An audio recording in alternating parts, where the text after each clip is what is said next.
حضرت اقدس حضرت مولانا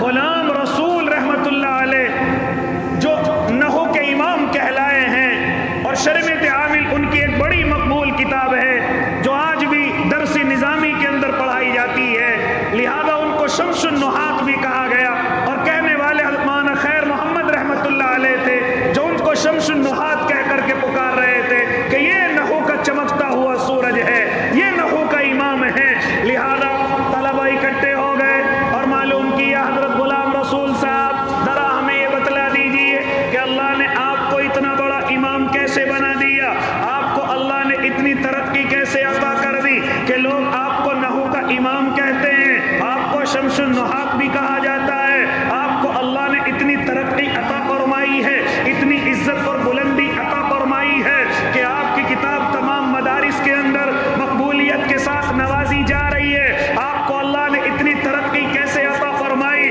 تو فرماتے تھے ہاں یہ علم کا کمال نہیں ہے، یہ کتابوں کا کمال نہیں ہے، بلکہ فرماتے تھے یہ میرے استادوں کے ادب کا کمال ہے۔ میں اپنے استادوں کی بڑی قدر کرتا تھا اور مثال دیا کرتے تھے کہ میں حضرت شیخ الہند رحمۃ اللہ علیہ کا شاگرد تھا اور میں ان سے بڑی محبت کرتا تھا، درسگاہوں کو تو سب صاف کرتے ہیں، ٹپائیوں کو سب صاف کرتے ہیں، فرماتے تھے کہ میں رات کو اٹھ کر کے مجھے معلوم ہوتا میرے استاد یہاں سے گزر کر کے درسگاہ میں آئیں گے، میں پوری رات آپ کے لیے راستے کو صاف کیا کرتا تھا۔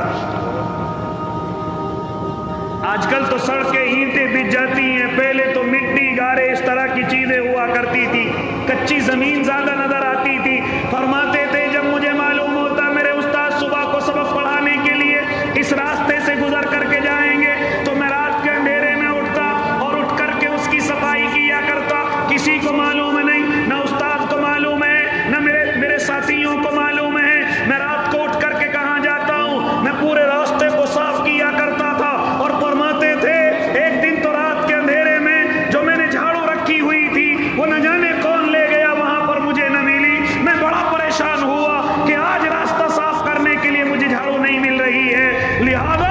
میں نے اپنے سر کے عمامے کو اتارا، میں نے اپنے کپڑے کو اتارا اور اتار کر کے میں نے اس پورے راستے کو صاف کیا۔ حضرت شیخ الہند نے کھڑکی سے دیکھ لیا، دیکھا کہ غلام رسول کیا کر رہا ہے، ارے یہ اپنی پگڑی سے راستے کو صاف کر رہا ہے، اپنی پگڑی سے راستے کو بالکل صاف کر کے اس نے رکھ دیا ہے۔ حضرت کہتے ہیں میں نے اس کو اپنی آنکھوں سے دیکھ لیا اور میں اس کے قریب پہنچا، غلام کیا کر رہے ہو، یہ عمامہ کیوں اتار رکھا ہے، یہ عمامہ کیوں گندا کر لیا؟ کہتے ہیں میں چاہتا تھا کہ نہ بتلاؤں لیکن حضرت نے ضد کی کہ بتلاؤ کیوں کر رہے تھے؟ فرمایا کہ حضرت میں آپ سے علم سیکھتا ہوں، آپ سے حدیث کی باتیں سیکھتا ہوں، آپ اس راستے سے گزرتے ہیں، آپ کے گزرنے سے پہلے آپ کے راستے کو صاف کرتا ہوں، آج جب مجھے جھاڑو نہ ملی تو میں نے اپنے عمامے سے اس راستے کو صاف کر دیا۔ حضرت شیخ الہند نے مسکرا کر کے سر پر ہاتھ رکھا